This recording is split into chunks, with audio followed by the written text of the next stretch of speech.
Multiple legal battles that made headlines in the recent past were taken up in court in the presence of Judge T. Sarvanaraja. The case filed over the Kurundi Viharya, as well as the preliminary examinations over the discovery of human skeletal remains from Kokutudavai, took place in the presence of Judge T. Sarvanaraja. Several local newspapers had reported on the resignation of Judge T. Sarvanaraja. According to the Daily Mirror, Mullaitivu District Judge T. Sarvanaraja has tendered his resignation from his post due to threats on his life and a lot of stress. The Daily Mirror added that his resignation letter was sent to the Secretary of the Judicial Services Commission on the 23rd of September. The BBC Sinhala service also reported that Judge T. Sarvanaraja has tendered his resignation from his post due to threats on his life and a lot of stress. The BBC Sinhala service had made an inquiry from Justice Minister Dr. Vijayadasa Rajapaksa in this regard. The minister had told the BBC Sinhala service that Mullaitivu District Judge and Magistrate was named as a respondent in 5 separate cases filed with the Court of Appeal. The minister had also noted that the Mullaitivu District Judge and Magistrate had voluntarily met with the Attorney General for advice and had done so as he was named as a respondent in those cases. The Justice Minister had also told the BBC Sinhala service that if there was a threat to his life as a judge,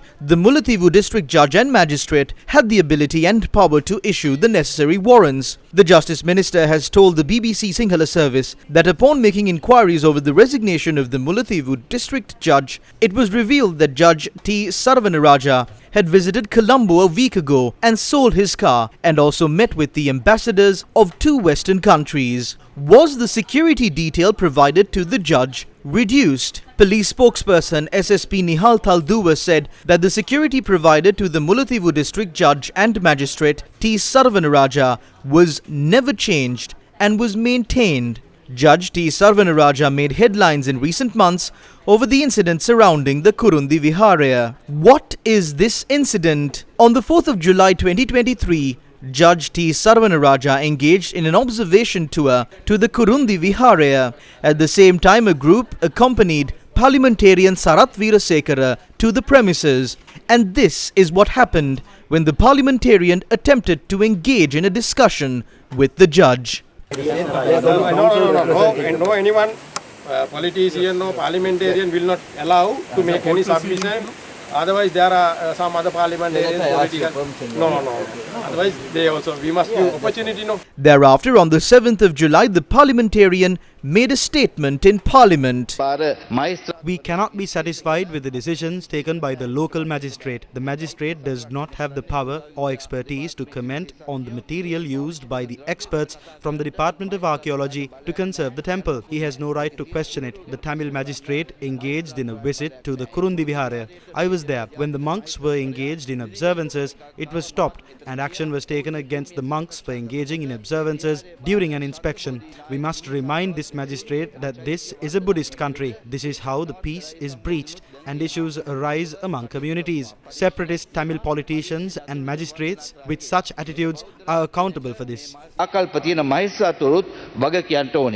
Lawyers in the north and east engaged in a Hartal campaign on the 11th of July against the statements made by parliamentarian Veerasekara. On the 25th of August, lawyers in the north and east once again protested against this statement. President's Counsel M.A. Sumanthiran, speaking in Jaffna, commented on this matter. For the first time ever, a judge is said to have fled the country in fear of his life for having made a judicial order.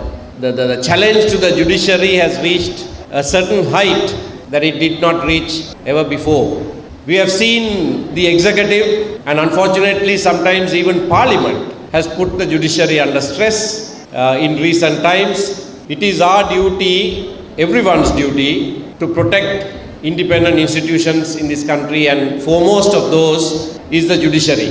When the judiciary is under pressure from outside, there are one of 3 ways in which they respond. One, of course, is that they don't take any notice of those threats and they act independently.